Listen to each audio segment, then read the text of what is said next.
Durante la sesión anterior habíamos revisado la metodología y habíamos hecho una aplicación hacia la identificación del punto de default por mora con base en matrices de transición. En la sesión de hoy, nuestro objetivo es entender cómo se hace el cálculo de las probabilidades de incumplimiento. Adicionalmente, hacer un análisis del estado de la cartera, digamos, una evaluación de políticas, del diagnóstico de cómo pueden estar siendo favorables o no las políticas que tienen actualmente implementadas, tanto en originación como en recuperación de cartera, esta base, digamos, esta cartera que estamos analizando. Y adicionalmente vamos a hacer una revisión de ¿cómo se comportaría esa cartera hacia futuro si nosotros no tuviéramos ninguna modificación y ningún ajuste sobre las políticas actuales? Esas son entonces las proyecciones que vamos a hacer, nuestros ejercicios del día de hoy, y el taller de matrices de transición en riesgo de crédito va a estar enfocado en ese sentido. Bienvenidos entonces a nuestra sesión de hoy.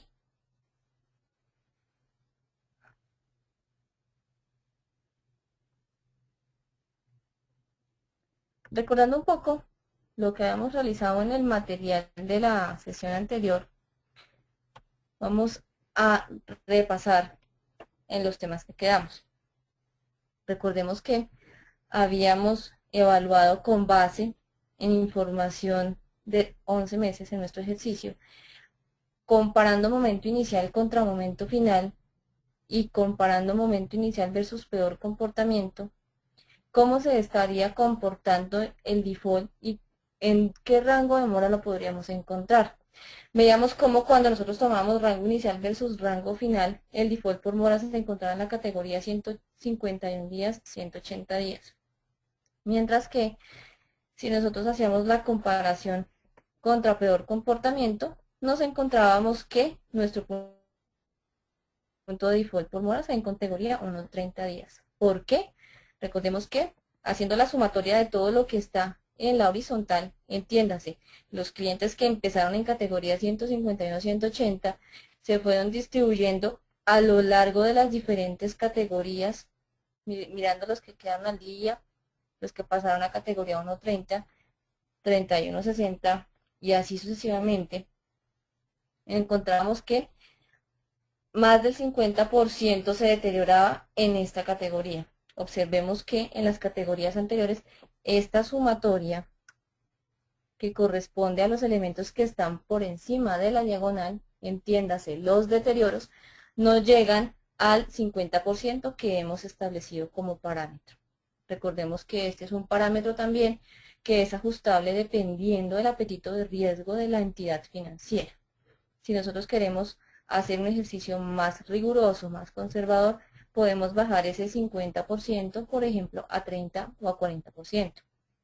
Si queremos hacer el ejercicio más laxo, podemos mover ese 50% a 70 o a 60%. Esto, como les digo, depende del apetito de riesgo que tenga la entidad financiera. Entonces, tomando nuestro parámetro inicial como 50, vemos que la primera vez que se excede, que se sobrepasa, corresponde precisamente a este rango que estamos marcando en negro y que está en el periodo 151-180 días. Cuando tomamos el ejercicio rango inicial versus mora máxima, nos encontramos que ese 50% se excede desde el rango un día de mora a 30 días de mora, como es el que está aquí marcado en color negro con rojo. Allí la sumatoria de los que están en una categoría superior, es decir, de los que se deterioran, corresponde al 63,42%. Si solamente tomo deterioro, esto es lo que está sobre la diagonal principal, y corresponde al 90,90% si tomo lo que está por encima de la diagonal y la diagonal que es esta celda en amarillo que está marcada y que corresponde a los clientes que iniciando en un periodo de 1.30 días durante el periodo de análisis para nosotros los 11 meses siguientes, en algún momento también llegaron a una mora entre 1 y 30 días. Ahora bien, Hagamos una comparación breve respecto de los hallazgos en estas dos matrices. ¿Qué nos dice la primera matriz? Si nosotros comparamos el momento inicial versus el momento final, nos vamos a encontrar que el 82.30% de los que empezaron en un rango de mora al día logra mantenerse al día, mientras que el 8.85 se encuentra al final del periodo de observación en un rango de mora entre 1 y 30 días. El 2.80 en un rango entre 31 y 60 días y así sucesivamente. De tal manera que los que están por encima de esa diagonal principal suman el 17.70. ¿Esto qué quiere decir? Que el 17.70% de los clientes que inician el día, al finalizar el periodo, terminan en un rango de mora superior o terminan con algún día de mora. Para nosotros, la cartera debe estar concentrada en esta celda que está pintada de color rojo claro. ¿Por qué? Porque estos son los clientes que estando al día todo el tiempo permanecen al día. Son los clientes que no nos van a afectar el flujo de caja. Son los clientes a quienes no vamos a tener que hacerle un proceso de cobranza ni preventiva, ni administrativa, ni mucho menos jurídica. La idea es que nuestra cartera esté en su mayor proporción concentrada en esta celda. Ahora bien, respecto de las demás carteras de consumo o a las eh, indicadores de cartera vencida que se manejan en el mercado para consumo, observamos que realmente el indicador es muy bajo, porque solamente se mantiene el 82,30%. Si le adicionamos el 8.85, vamos a tener que cartera que no se encuentra vencida, entendiendo vencida como cartera que tiene una mora mayor a 30 días, solamente corresponde al 91.16%, que realmente en consumo es bastante bajo. Ahora bien, si nosotros empezamos a mirar cuál es el porcentaje de recuperación, de ponerse al día, de las obligaciones que empiezan en rangos diferentes de mora, nos vamos a dar cuenta pues que la recuperación tampoco es tan buena. ¿Por qué? Por ejemplo, los clientes que empiezan en el rango 1.30 días, de esos clientes se ponen al día al finalizar del periodo de observación solamente el 61%. Quiere decir que el 39% de los clientes permanecen o en el rango inicial mora 1.30 o en rangos superiores. Cuando estamos hablando de 31.60, en clientes que empiezan, operaciones que empiezan en el rango 31.60, observamos que solamente el 53% de esos clientes, de esas operaciones, logra ponerse al día. Y así sucesivamente vemos cómo esto baja sustancialmente hasta el rango de mora inicial 211-240 días, momento en el cual los clientes que llegan a ponerse al día solamente corresponden al 28.85%, es decir, que es una muy baja proporción de estos clientes que logran realmente normalizar su cartera. Después de ese rango de mora, observen ustedes cómo los porcentajes de recuperación empiezan a crecer, de tal suerte que en el rango de mora mayor a 360 días logramos una recuperación de ponerse al día. Miren ustedes que aquí tenemos el rango 0 días, logramos una recuperación del 100% de las operaciones. Se pregunta uno, ¿eso quiere decir que el porcentaje de recuperación obedece realmente a una adecuada gestión de cartera? ¿Realmente se encuentra una baja morosidad? ¿Realmente esa cartera que está en una mora mayor a 360 días logramos recuperarla completamente?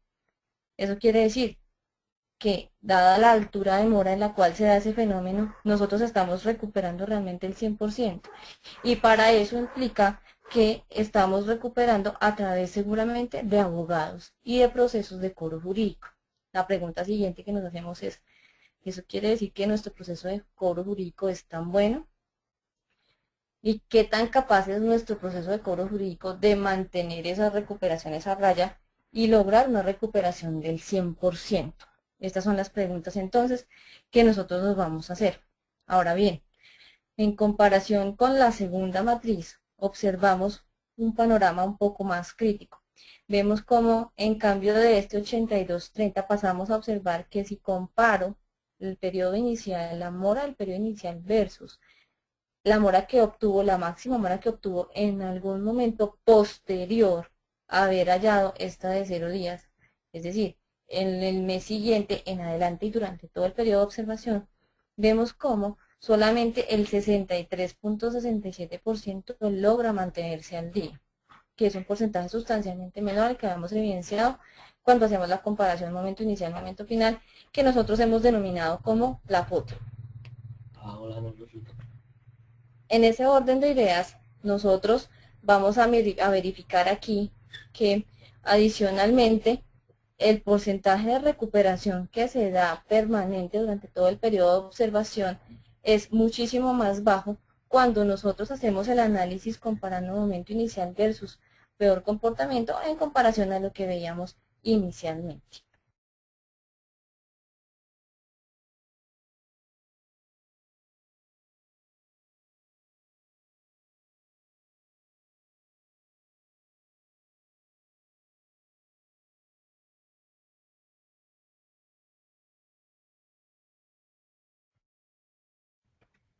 Entonces, mirando, aquí tenemos una recuperación en el rango 1.30 del 61%, mientras que aquí la recuperación solo es del 9.1%. En el siguiente rango, la recuperación es del 53%, mientras que aquí la recuperación es del 8.51%. Revisando lo que tenemos al final del periodo, vemos cómo este 100% que veíamos con mora mayor a 360 ya recuperado en su totalidad, de ese 100% realmente ya no se pone al día ese 100%, sino que se pone al día el 50%. Y vemos como en este proceso hay cada vez menos una probabilidad de recuperación de aquellas operaciones que en algún momento estuvieron en mora.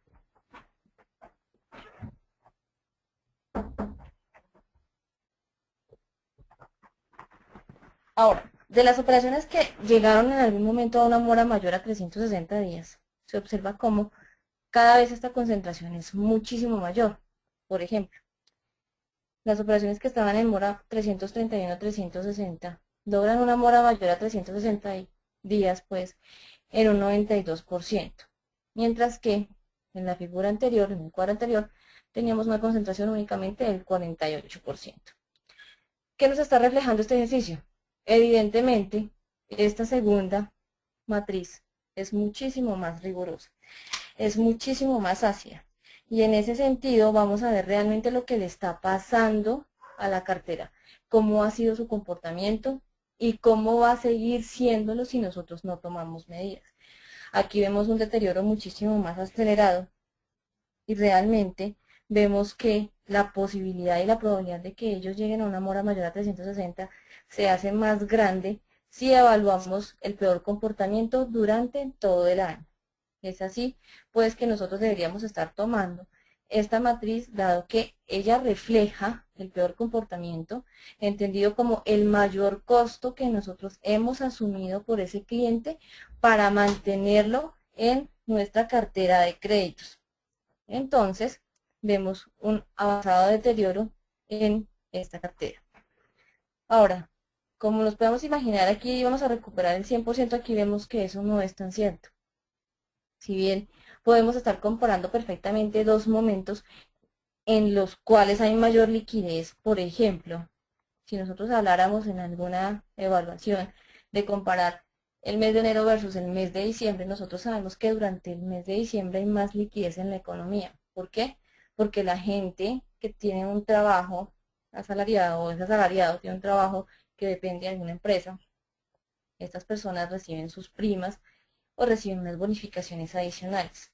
Esto hace que si esas personas no han atendido adecuadamente sus créditos durante el año, en esta época tengan una mayor propensión a ponerse al día.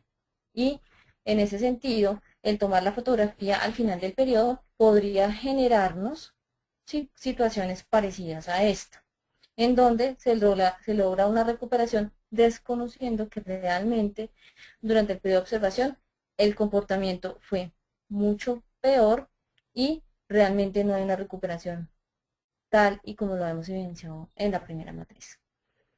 Recomendación entonces, primero, al momento de hacer la matriz, no es prudente, no es conveniente comparar momento inicial versus momento final, y tampoco es conveniente tomar los meses de enero a diciembre como ventana histórica. Debemos estar tomando meses intermedios de tal manera que podamos estar cubriendo con suficiencia y todo el periodo de observación. ¿De acuerdo? Bueno, ya habiendo hecho el diagnóstico de la cartera, inicialmente podríamos haber detectado, haber presumido que el comportamiento de ella, primero, obviamente no es favorable. Segundo, el comportamiento debido a la gestión de cobranza y la gestión de recuperación de activos podría ser muy bueno. Si esto fuera cierto, nosotros deberíamos estar desplazando las prácticas que estamos haciendo desde el rango de días de mora 240 en adelante, dado que aquí vemos que hay una recuperación, un cambio de tendencia, luego de ver cómo gradualmente el porcentaje de recuperación a 0 días va decreciendo. Y aquí en este corte 211, 240 hace un quiebre hacia la recuperación total. Y vi en el rango ya de mora mayor a 360 hay una recuperación del 100%. Si esa gestión de cobranza es tan buena, yo no debería estar esperando a ejecutarla en el rango de mora 240. Debería hacerla anticipadamente, haciendo que mi cartera pues sufra menos las consecuencias de un incremento en las provisiones. Bueno, por otra parte, vemos cómo el hecho de que nosotros tengamos una baja concentración aquí en la cartera que nos interesa, donde nos interesa poder mantener la mayor concentración, no es tan buena. Y esto se debe también a un problema en la originación. Si nosotros estamos hablando de consumo, normalmente las operaciones de consumo tienden a ser recurrentes en el tiempo. Ellas tienden a ser bastante atendidas, digamos, con retanqueos, lo cual hace que las operaciones tiendan a ser muy nuevas recurrentemente y que la participación de operaciones recién desembolsadas aparentemente dentro de la cartera de créditos sea muy grande. ¿Por qué? Porque las nuevas operaciones tienden a recoger las anteriores y a generarlas por un valor adicional al que traía la deuda el cliente con la obligación anterior. Estos retanqueos entonces hacen que la cartera sea muy joven. Por lo tanto, toda la cartera joven, toda la cartera recién desembolsada, nueva o que ha sido retanqueada, está incluida dentro de este rango de mora. Y se observa que pese a que es nueva una gran cantidad, el indicador precisamente no muestra una concentración tan favorable como nosotros lo esperaríamos. Entonces, en diagnóstico podemos observar que no tenemos unas adecuadas prácticas de colocación de cartera y también estamos dejando de lado el tema de la cobranza. Estamos haciendo una cobranza de repente tardía, de forma que puede ser muy agresiva hasta lograr una recuperación aparente del 100%, pero estamos permitiendo que la cartera avance en estados de mora bastante grandes para poder tomar medidas. La recomendación aquí, obviamente, va enfocada a fortalecer el proceso de originación y fortalecer también el proceso de cobranza. Si el proceso de cobranza es tan bueno como aparentemente puede sugerirse aquí, hágalo anticipadamente, evitando que usted tenga que hacer unas provisiones tan altas, pues al final del periodo, cuando usted todavía no ha hecho una adecuada gestión de cobranza. Hasta aquí vamos entonces nosotros con el diagnóstico que podemos tener sobre esta base de datos. El paso que vamos a hacer siguiente entonces corresponde a la identificación del punto de default por mora que tiene este portafolio.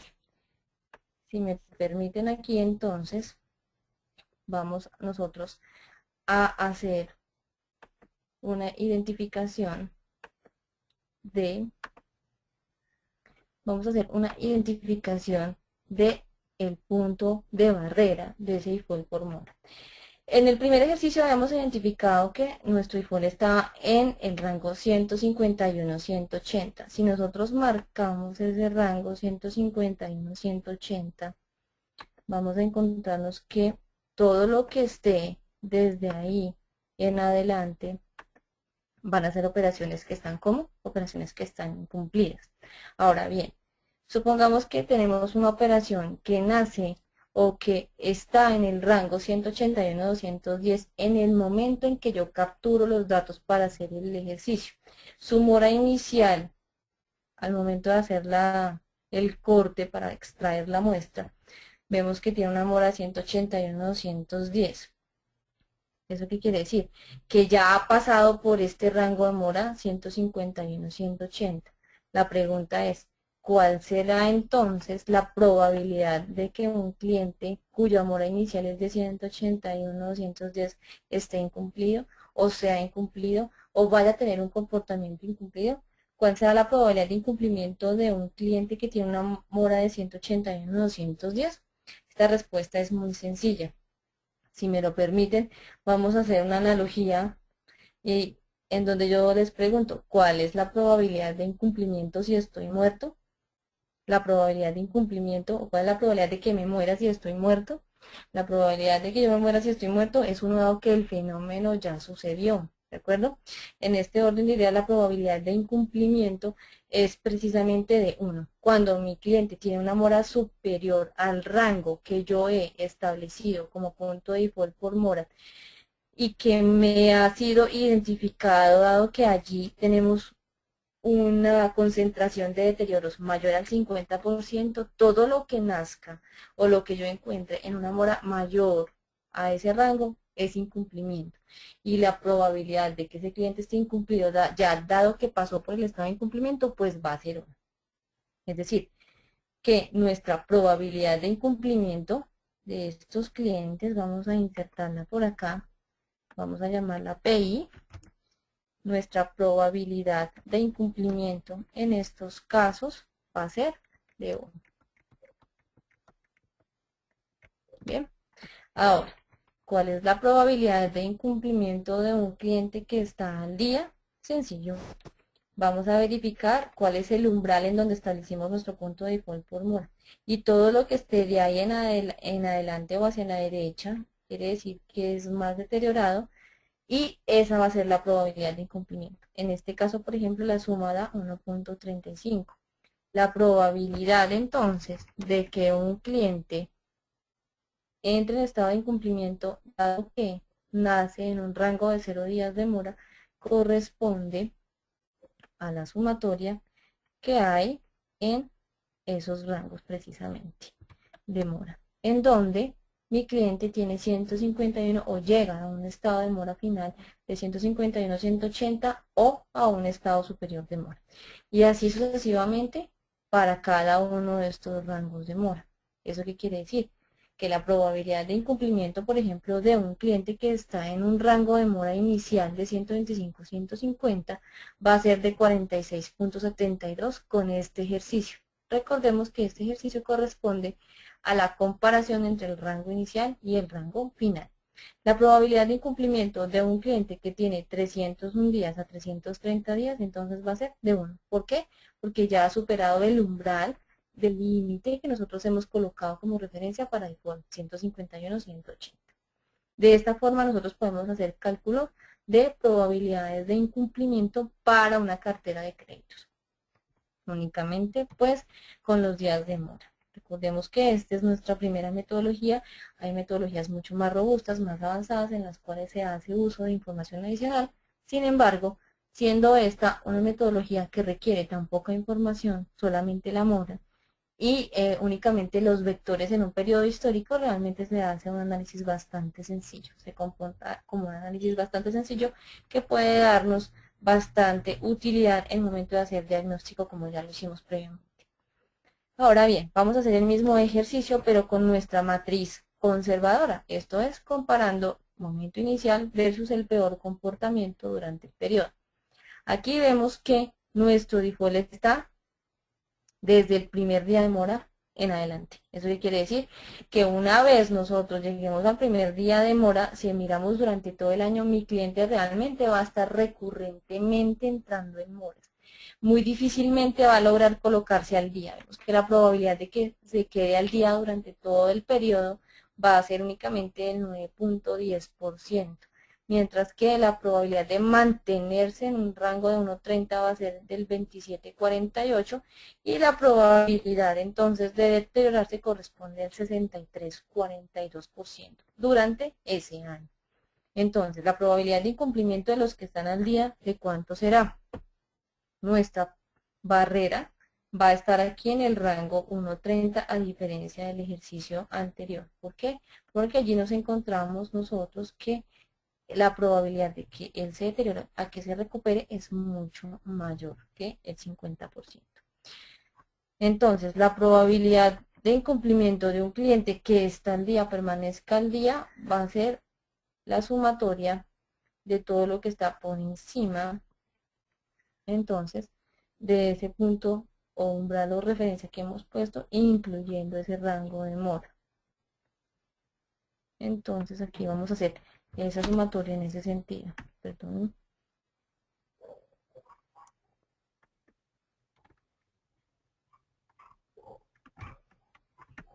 Vamos entonces a marcar aquí sobre qué rango vamos a sumar y nos encontramos cómo la sumatoria debe colocarse en este.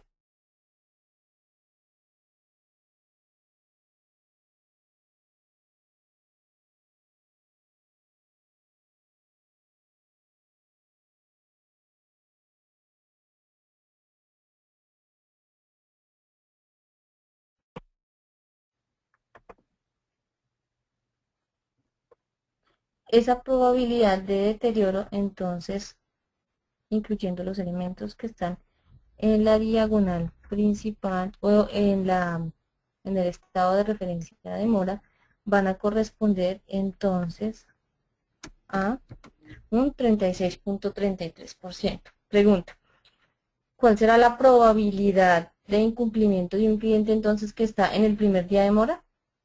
La probabilidad de que ese cliente esté incumplido, ya dado que estuvo en el estado de incumplimiento, pasó por el estado de incumplimiento, va a ser de 1. Y de aquí en adelante vemos cómo este ejercicio nos da un resultado bastante ácido.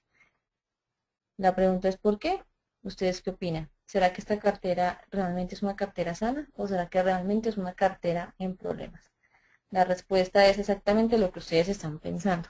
Esta es una cartera precisamente que está a la venta y es una cartera de estrés. Es una cartera que tiene bastantes problemas, ha tenido bastantes problemas desde su originación y su recaudo y ha hecho que esta entidad financiera la haya colocado para la venta precisamente por un valor muy inferior a su valor de saldo capital pendiente de recuperación y a sus intereses pendientes de recuperación.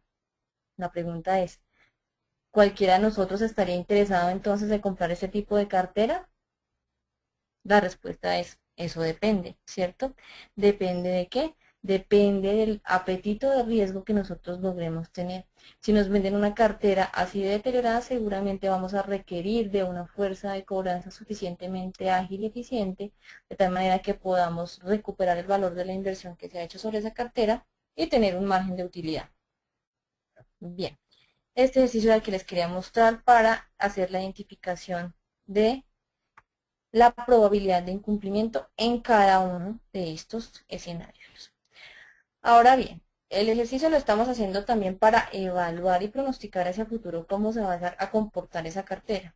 Si nosotros no hiciéramos ningún ajuste en políticas, ni de originación, ni de recaudo, la pregunta es, ¿cómo se comportará esa política? ¿Cómo se comportará esa cartera?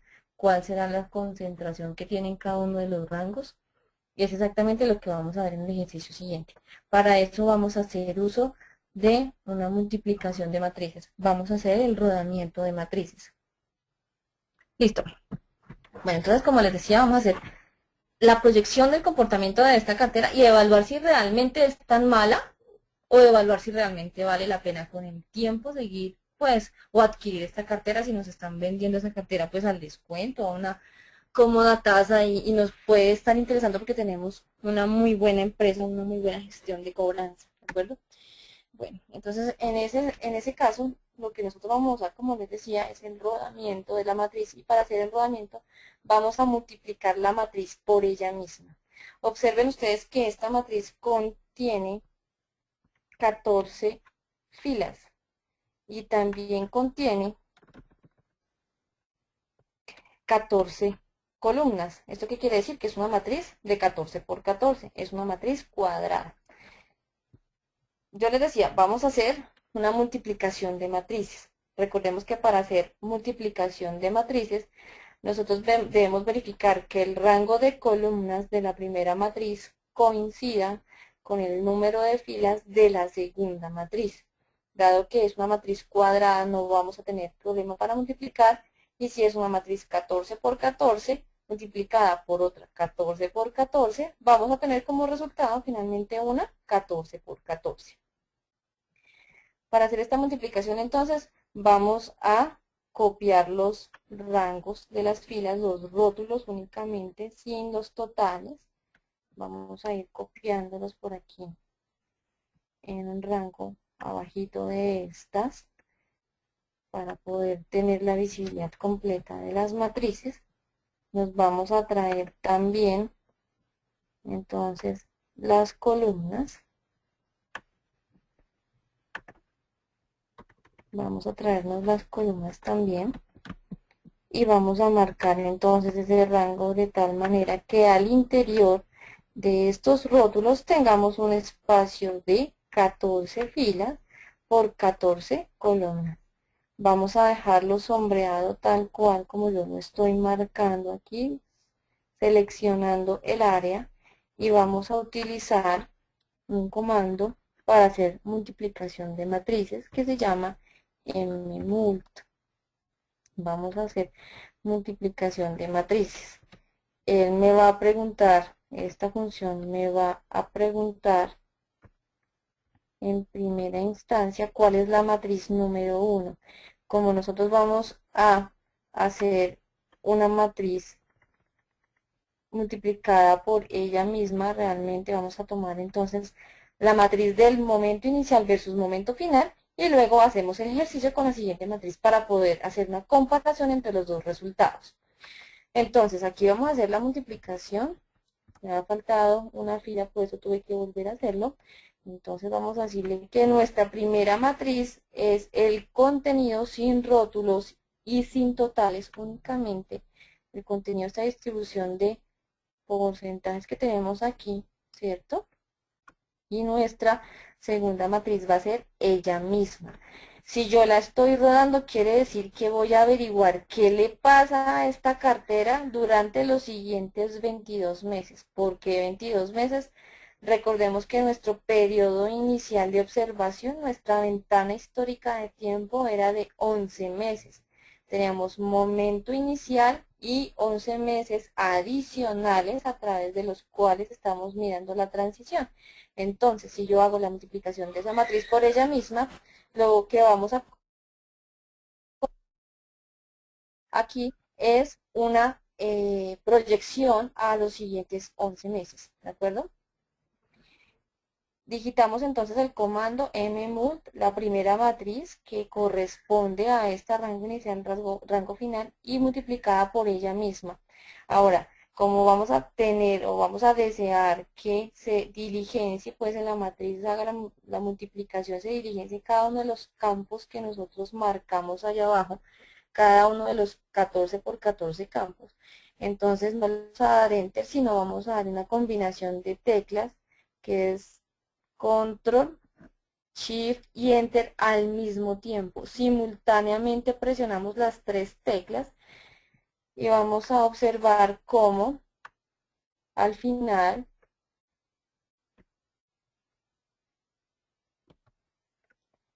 ha colocado el total de datos, presionando Control, Shift y Enter simultáneamente.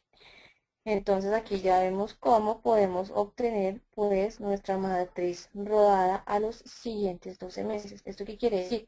Que durante los siguientes 11 meses lo que nosotros decíamos que se iba a mantener en un 82-30% ya no va a estar en un 82-30, sino que va a ser de cuánto, de un 77.5. ¿Esto qué quiere decir? que si nosotros no tomamos ninguna medida y mantenemos las políticas que hasta ese momento estaban funcionando, vamos a tener una baja bastante grande en la concentración de los clientes que estando al día permanecen al día. ¿Esto qué quiere decir? Que realmente sí hay un deterioro de lo que es nuestra cartera de créditos en este momento, en este rango de mora. Pero fíjense ustedes que aquí hay unas recuperaciones más grandes de los que estando al día, de los que estando en un rango de 1.30 se devuelven al día. Aquí ya logramos que se devuelva el 71, el 70, el 70, el 83 y el 87. Vean ustedes cómo empieza a recuperarse de una forma más temprana. Pero ¿qué pasa? Aquí vemos como el porcentaje es más pequeño y la recuperación se da de una forma más tardía. Pero ¿qué pasa? Que a veces los porcentajes también nos pueden engañar. ¿Por qué? Porque recordemos nosotros cuando hicimos nuestra matriz de transición inicial, permítanme un momento, vamos a la fuente de los datos, vamos a volver a construir nuestra matriz inicial únicamente para mirar la distribución de la cantidad de obligaciones, ya no porcentualmente, sino en número como tal. Entonces vamos a insertar nuestra tabla dinámica. Vamos a crear una tabla dinámica con la misma información que habíamos trabajado nosotros en la sesión anterior. Vamos a colocar, recuerden siempre el rango inicial en las filas. Vamos a compararlo con rango final. Vamos a sumar sobre rango inicial. Y vamos a ver cómo se comporta esta matriz.